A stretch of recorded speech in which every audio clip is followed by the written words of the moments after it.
Hola a todos, soy Rosa y bienvenidos una vez más a mi canal. He estado ausente 2 semanas porque me he ido de vacaciones a Portugal a ver en concierto a cierta rubia.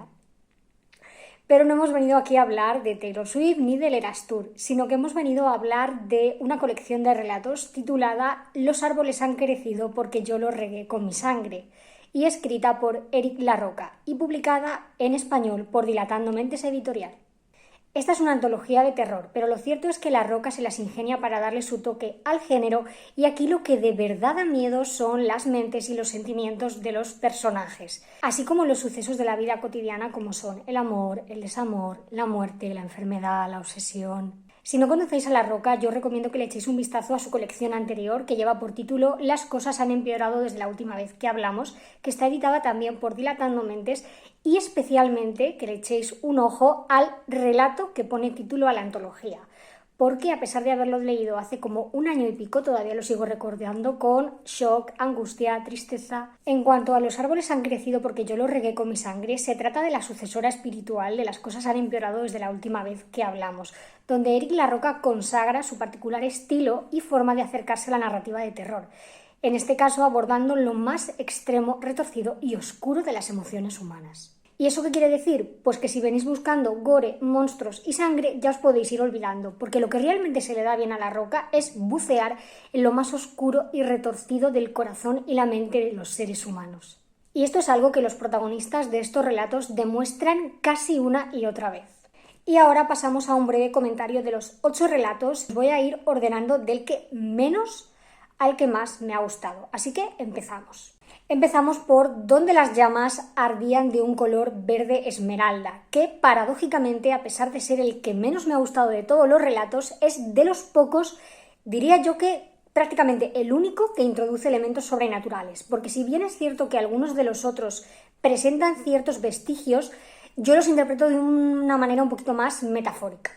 Pero es que incluso hasta esta afirmación de que aquí hay un elemento sobrenatural podría ser objeto de debate por parte de ciertos lectores. Porque ¿estamos hablando aquí de algo realmente siniestro que escapa a las leyes de la lógica o se trata solo del azar? Este relato nos cuenta la historia de un padre y una hija que están pasando unas vacaciones en un resort como una especie de forma de superar o afrontar la muerte de la madre de la pequeña y la pareja de él. Pronto en la narración nos queda claro que el padre está bastante sobrepasado por tener que hacerse cargo de la pequeña, no sabe muy bien qué hacer con ella y además acaba de descubrir, o prácticamente acaba de descubrir, o de aceptarse o reconocerse a sí mismo, que le gustan los hombres y no sabe cómo se va a tomar esto su hija.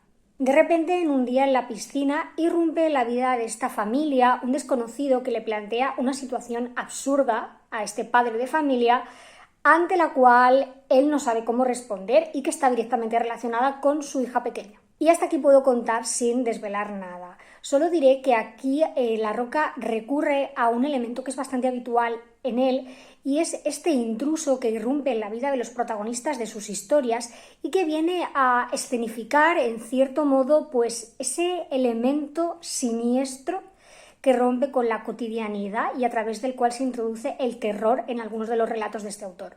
Es como si a través de este misterioso hombre Larroca quisiera ejemplificar o representar lo incognoscible y cómo esto a veces aparece en la vida de los seres humanos para ponernos a prueba, ante lo cual puede aflorar lo mejor o lo peor de nuestro carácter. Es un relato siniestro, como decía antes, con un final bastante ambiguo que apunta a diversas teorías. Por supuesto, yo tengo la mía propia, pero del que no os puedo decir mucho porque no quiero desvelaros la sorpresa. Continuamos con Síguelos a donde quiera que vayan, que es el relato más suavecito de esta antología, y no estoy queriendo decir que sea alegre precisamente, sino que igual es el menos emocionalmente extremo de todos. En este cuento nos encontramos con un niño, un chico, un hombre o realmente como te lo quieras imaginar, porque es un relato bastante metafórico que no puedes interpretar en un sentido literal, sino más bien en un sentido figurado. Total, nos encontramos con un chico al que vemos como su padre anima para que salga a la calle a encontrarse con un grupo de muchachos que le esperan en la puerta de su casa. Al principio tu mente empieza a conjurar una situación que es la típica de la persona socialmente inadaptada al que sus familiares tienen que animar para que empiece a relacionarse con los demás. Pero, chicos y chicas, la cosa no va por ahí. Y solo diré que como hija única que está viendo cómo sus padres poco a poco se van haciendo mayores, a mí este relato me dio donde más me duele. Porque sí, precisamente esa es la especialidad de La Roca. La cosa se empieza a poner muy sombría con el relato Los cuerpos están para quemarlos. Y confieso que desde que lo leí, esta pieza me ha dejado bastante en conflicto, porque no sé muy bien realmente cómo interpretarla. Básicamente La Roca nos pone a priori en los zapatos de una mujer que padece trastorno obsesivo-compulsivo. Y para quien no estéis familiarizados con este trastorno, os digo, chicos y chicas, que básicamente pues os jode la vida y os hace sentiros bastante asqueados con una serie de pensamientos intrusivos que a veces pues es casi imposible controlar o muy difícil. Para que os hagáis una idea, hay muchísimos tipos de TOC y uno de los más jodidos y al parecer bastante más común de lo que parece es el de tener pensamientos relacionados con querer hacer daño a gente de tu entorno. Y evidentemente es jodido no solo porque te dificulta llevar una vida normal, sino porque además te hace cuestionarte tu propia ética y tu propia moralidad. Y no es que estas personas quieran o deseen hacerle daño a alguien, sino simplemente pues tienen pensamientos intrusivos donde se imaginan haciendo eso. Pero no son sádicos, ni son personas que tengan parafilias, ni son personas con psicopatías. De hecho, estos pensamientos les repugnan. ¿Por qué? Pues porque no hay un deseo real de dañar a nadie. Y por eso la persona que está teniendo esos pensamientos pues los rechaza y siente tantísima repugnancia. Realmente es un trastorno con una carga de sufrimiento pues muy intensa. Y os cuento toda esta perorata porque yo no sé si la protagonista de este relato tiene realmente un trastorno obsesivo-compulsivo, porque o bien está muy mal llevado por parte de La Roca o todo lo contrario, está muy muy bien llevado. Y me explico.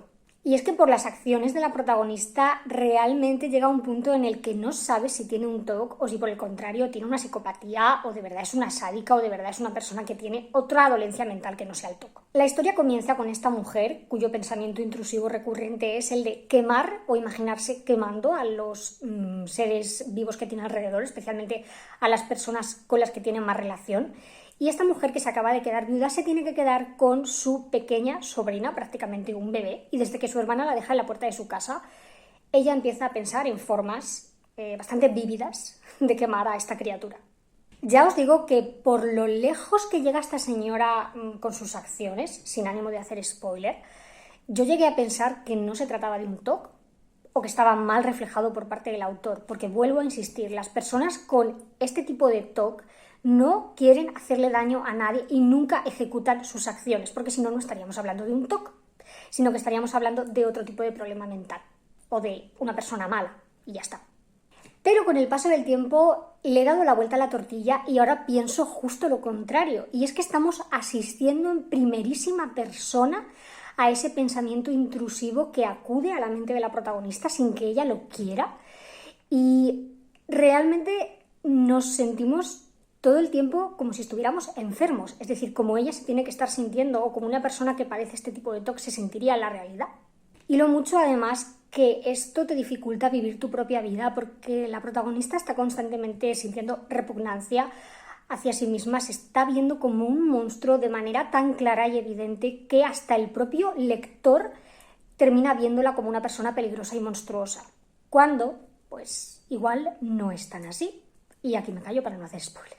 Sin duda uno de los relatos más perturbadores, chungos y enfermizos de toda la antología. A continuación nos encontramos con el relato que da título a la antología, el poético Los árboles han crecido porque yo los regué con mi sangre. Aquí nos encontramos con la quinta esencia de las relaciones tóxicas, en un relato donde una de las partes no deja de mutilarse para ofrecer miembros de su cuerpo a la otra, que al mismo tiempo no para de pedirle más, más y más, hasta que el mutilado solo tiene dos opciones: o desaparece por completo o muere matando. Es este un relato perverso, un poco gore y bastante metafórico sobre el quid de la cuestión de las relaciones abusivas y desequilibradas. A las puertas del top 3 tenemos el polémico Por favor vete o te haré daño, donde el paseo entre un anciano padre y su hijo se convierte en un recorrido por los turbios y siniestros y sí, de los recuerdos del hombre más joven. De nuevo no puedo contar mucho sin hacer spoilers, pero digamos que aquí se trata un tema bastante polémico y difícil. De hecho me recuerda a un cortometraje de un director que me gusta bastante, pero que si digo qué cortometraje es, pues lo mismo, vais a saber de qué va el relato. Solo diré que La Roca se las ingenia para dejarte con mal cuerpo, juzgando a estos dos personajes y al mismo tiempo con un estado anímico bastante melancólico. Lo curioso es que en ningún momento el autor da su opinión subjetiva o aborda este relato desde una posición moral de superioridad respecto de lo que están viviendo los personajes, lo cual solo hace que el lector tenga una sensación de extrañeza aún más turbia. Y le damos la medalla de bronce a esa cosa extraña en la que nos convertimos. Que al igual que sucede con el relato de la anterior antología de La Roca, Las cosas han empeorado desde la última vez que hablamos, se narra desde un estilo bastante peculiar, y es que básicamente no hay una narración común y al uso, sino que la historia se cuenta a través de mensajes dejados por una mujer en un foro. ¿Cuál es la peculiaridad de estos mensajes? Que básicamente cuentan la experiencia de esta mujer después de recibir una noticia devastadora relacionada con su pareja. Como sucedía con Las cosas han empeorado desde la última vez que hablamos, el tono siniestro aumenta a medida que se van sucediendo los mensajes dejados por esta mujer en este foro inventado. Y cuando terminas de leerlo, no puedes dejar de pensar en lo acertado que es este título, porque en ocasiones la cercanía de la propia muerte o de la muerte de nuestros seres queridos nos convierten en algo monstruoso, pero que al mismo tiempo es nuestro ser más sincero y honesto.